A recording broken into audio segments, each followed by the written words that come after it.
माझा सुद्धा 2 विवाह झाले होते. तिच्या वडिलांचे सुद्धा 2 विवाह झाले होते. तिच्या भावाचं सुद्धा लग्नाबाह्य हे आहे, संबंध आहे.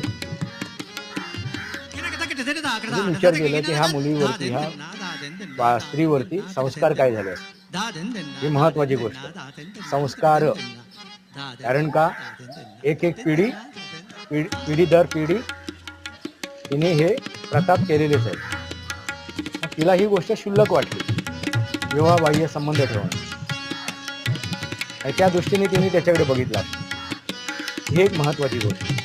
आणखीन एक महत्वाची गोष्ट समोर आली त्या चर्चेमध्ये, ती म्हणजे तिचा आजोबांनी जे लग्न केलं होतं, म्हणजे तिच्या वडिलांची जी आई होती ती त्यांची